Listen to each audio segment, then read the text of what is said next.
नमस्कार सभी को। ऑनलाइन क्लासेस में सभी का स्वागत है। आज हम BSc part first botany practical की क्लास को हम कंटिन्यू करेंगे। इसका पार्ट वन हम पढ़ चुके हैं। पार्ट वन में हमने पढ़ा था कि बॉटनी प्रैक्टिकल के अंतर्गत नोस्टॉक, ओसिलेटोरिया, उडोगोनियम और वोल्वोक्स ये सवाल जो है इनके बारे में पढ़ा था। आज हमारी दूसरी क्लास बॉटनी प्रैक्टिकल की वह भी सवाल पर आधारित है। हम पढ़ेंगे कि इन चार सवालों के अलावा कौन से सवाल जो है हम बीएससी फर्स्ट बॉटनी प्रैक्टिकल के अंतर्गत पढ़ते हैं। चलिए शुरू करते हैं आज की क्लास। मैं दीपेंद्र सोलंकी आज की इस क्लास में सभी का स्वागत करता हूं। चार सवाल हम पढ़ चुके हैं।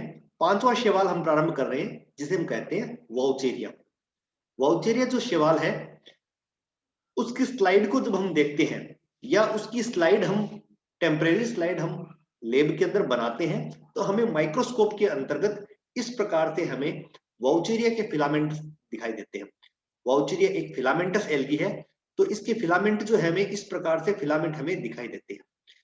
इन फिलामेंट की खास बात यह होती है कि यह फिलामेंट सेलुलर नहीं होता है, यानी इसमें किसी प्रकार के पट या सेप्टम नहीं पाए जाते। किसी प्रकार के पट नहीं पाए जाने से हमें जो डायरेक्ट फिलामेंट दिखाई देते हैं इसमें कोशिकाएं हमें दिखाई नहीं देती हैं। ये फिलामेंट जो है इनमें ब्रांचिंग भी पाई जाती है। यहाँ पर आप देख सकते हो कि इस फिलामेंट के अंदर इस प्रकार से ब्रांच बन रही है।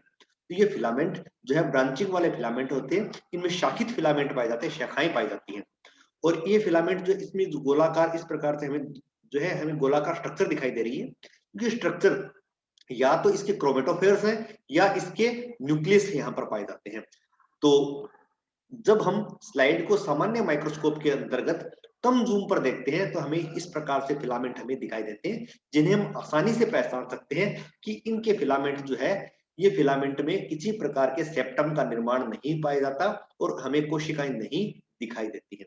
थोड़ा और अच्छे से हम देखें तो हम बात करें तो ऐसे फिलामेंट जो है ये साइफोनेसिस फिलामेंट कहलाते हैं। साइफोनिस मतलब साइफन के समान, यानी पाइप के समान फिलामेंट होते हैं जिसमें किसी प्रकार के कोई सेप्टम नहीं पाए जाते। और हमें जो है ये वाउचेरिया के फिलामेंट की यही सबसे बड़ी खास बात होती है।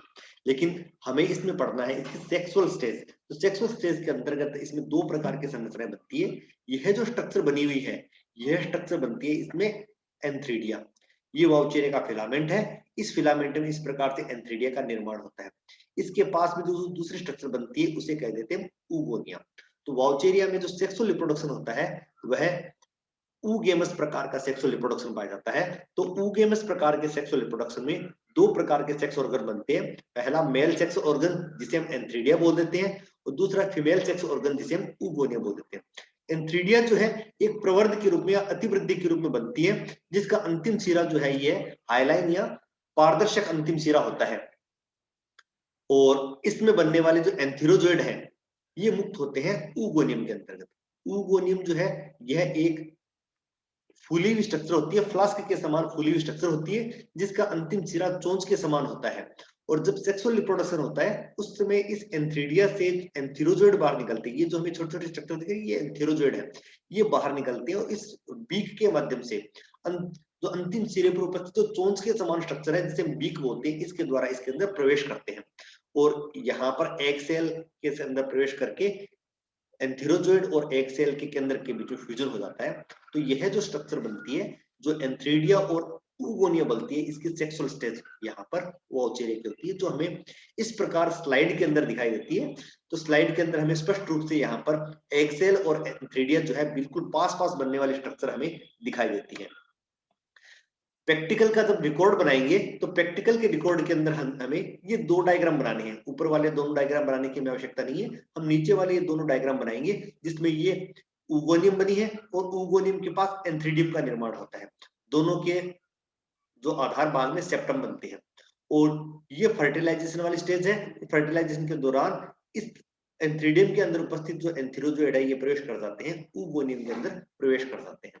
तो हमें ये वाउचेरिया जो है इसके अंदर ये दोनों डायग्राम बनाने होते हैं। और फाइनली जब हम इसके कैरेक्टर्स लिखते हैं तो कैरेक्टर्स के अंदर हम इसके एंथ्रीडियम के पहले हम वाउचेरिया के कुछ कैरेक्टर्स लिखेंगे वाउचेरिया के कुछ कैरेक्टर्स लिखने के बाद हम एंथ्रीडियम के कैरेक्टर्स लिखेंगे, एंथ्रीडियम के बाद में हम ऊगोनियम के कैरेक्टर्स लिखेंगे। तो हमें 3 प्रकार के कैरेक्टर्स मेंशन करने होते हैं, पहले वाउचेरिया के कैरेक्टर, फिर एंथ्रीडिया के कैरेक्टर और फाइनली ऊगोनिया के कैरेक्टर्स हम लिखते हैं। और अंत में लिखते हैं इसकी वाउचेरिया की पहचान कि दिया गया प्रादर्श जो है वाउचेरिया है और इसकी सेक्सुअल, इसकी वर्गीकृत स्थिति, इसका क्लासिफिकेशन जो यहाँ पर लिखते हैं। अगला जो मेंबर है उसे हम कहते हैं कारा। कारा क्लोरोफाइसी वर्ग का मेंबर है। इसके थैलस जो है ये मैक्रोस्कोपिक होते हैं, इन्हें हम सामान्यतः आंखों की सहायता से देख सकते हैं। ये जो हम थैलस देख रहे हैं ये माइक्रोस्कोप का डायग्राम नहीं है। हम सामान्य आंखों से जब देखते हैं, नॉर्मल आंखों से हम देखते हैं तो हमें इस प्रकार से हमें कारा का थैलस दिखाई देता है। ये कारा का जो थैलस है एक नीचे एक कागज के ऊपर रखा हुआ है, इस कागज के अंदर रखा हुआ सामान्य कैमरा से इसकी फोटो ली हुई है, तो हमें सामान्य इस प्रकार से मैक्रोस्कोपिक है जिसे हम हमारी आंखों से आसानी से देख सकते हैं। और देखने पर हमें इस प्रकार से इसमें ब्रांचिंग दिखाई देती है, इस फिलामेंट में कई ब्रांचिंग पाई जाती है। ये यहाँ पर नोड है, ये इंटरनोड, ये नोड और इंटरनोड, तो दो ये नोड है, ये दूसरी नोड है, इसके बीच का क्षेत्र कहलाता है इंटरनोड कहलाता है। यहाँ पर देख सकते हैं ये स्पष्ट रूप से नोड है, ये नोड है, इसके बीच का क्षेत्र इंटरनोड कहलाता है। तो कारा का जो थैलस स्पष्ट रूप से नोड और इंटरनोड में विभाजित होता है। और कारा में 2 प्रकार की ब्रांचिंग पाई जाती है। ये ब्रांचेस थोड़ी लंबी होती हैं और ये नोड के ऊपर बनने वाली ये छोटी-छोटी ब्रांचेस है, ये ब्रांचेस जो है ये लिमिटेड ग्रोथ वाली ब्रांचेस पाई जाती है। ये कारा का थैलस है जो हमें सामान्य हमारी नॉर्मल आईज के द्वारा हम देख सकते हैं। ये हम एक नोड को देख रहे हैं, ये जो छोटा सा स्ट्रक्चर है ना, ये नोड, इस नोड को हमने जूम करके देखा है। यहाँ पर एक अच्छे माइक्रोस्कोप की सहायता से देखते हैं तो हम इस नोड के ऊपर ये लिमिटेड ग्रोथ वाली ब्रांचेस दिखाई देती है। ये ब्रांचेस ऐसी हैं जिन ब्रांचेस की ग्रोथ जो है लिमिटेड होती है। और इन लिमिटेड ग्रोथ वाली ब्रांचेस जो है ये भी इस प्रकार से नोड पाई जाती है। ये नोड है, ये दूसरी नोड है, ये तीसरी नोड है, ये भी नोड और 2 नोड के बीच का क्षेत्र इंटरनोड कहलाता है। तो ये लिमिटेड ग्रोथ वाली ब्रांचेस हैं, ये भी नोड और इंटरनोड में विभाजित होती है। लेकिन सबसे बड़ी खास बात कि ये लिमिटेड ग्रोथ वाली ब्रांचेस की जो नोड होती है इसके ऊपर सेक्सुअल स्ट्रक्चर्स बनती है, सेक्स ऑर्गन्स का निर्माण होता है जिन्हें हम ग्लोब्यूल और न्यूक्लियल कहते हैं।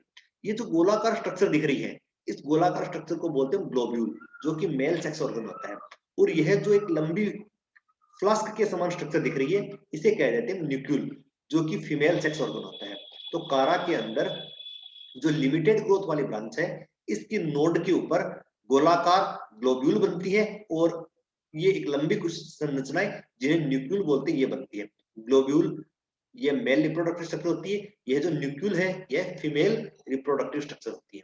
थोड़ा और अच्छे से हम देखें तो जब हम प्रैक्टिकल वाला रिकॉर्ड बनाएंगे तो प्रैक्टिकल के रिकॉर्ड के अंदर हम ये 2 डायग्राम बनाएंगे जिसमें ये कारा की जो ब्रांच बनाएंगे और ब्रांच में हम बताएंगे कि इस ब्रांच के अंदर जो लिमिटेड ग्रोथ वाली जो ब्रांच है इसके ऊपर इस प्रकार से ये गोलाकार जो स्ट्रक्चर बनती है इन्हें मेल सेक्स ऑर्गन या एंथ्रीडियम या ग्लोब्यूल कहते हैं।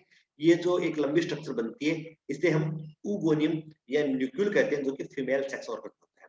तो ग्लोब्यूल गोलाकार स्ट्रक्चर है, इसके ऊपर विशेष प्रकार की कोशिकाओं का बना आवरण पाया जाता है जिसे हम शील्ड सेल्स कहते हैं। शील्ड सेल का बना हुआ आवरण पाया जाता है और इस एंथ्रीडियम में एंथीरोजोइड का निर्माण होता है।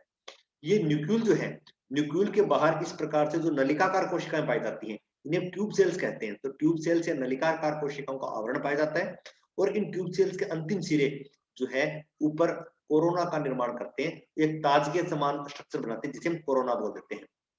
तो इस प्रकार ग्लोब्यूल और न्यूक्लियल बनते हैं। तो प्रैक्टिकल रिकॉर्ड के अंदर हम ये दोनों डायग्राम बनाएंगे। कारा जब हम लिखेंगे कैरेक्टर्स तो कुछ कैरेक्टर्स हम कारा के लिखेंगे, उसके बाद में हम मेनली एंथ्रीडियम के कैरेक्टर्स लिखेंगे या ग्लोब्यूल के कैरेक्टर्स लिखेंगे, फिर उसके बाद में ऊगोनियम या न्यूक्लियल के कैरेक्टर्स लिखेंगे और अंत में हम लिखेंगे कारा की पहचान और इसका वर्गीकरण। तो यहाँ पर ये जो कारा जो है इसका हम जो डिटेल जो है यहाँ पर प्रैक्टिकल वाले रिकॉर्ड में हम लिखते हैं। तो ये कुछ मेंबर पढ़े हमने आज की क्लास में शैवाल के। दूसरा क्लास जो हमारा प्रैक्टिकल का था उसके अंदर हम जो कारा के जो हमने वाउचेरिया और कारा इसके बारे में हमने देखा कि किस प्रकार से हम प्रैक्टिकल रिकॉर्ड के अंदर हम इसे मेंटेन करते हैं। आज की क्लास को हम यही समाप्त करते हैं। नेक्स्ट क्लास में हम शैवाल के जो बचे हुए मेंबर हैं इन्हें हम पूरा करेंगे। Thank you very much.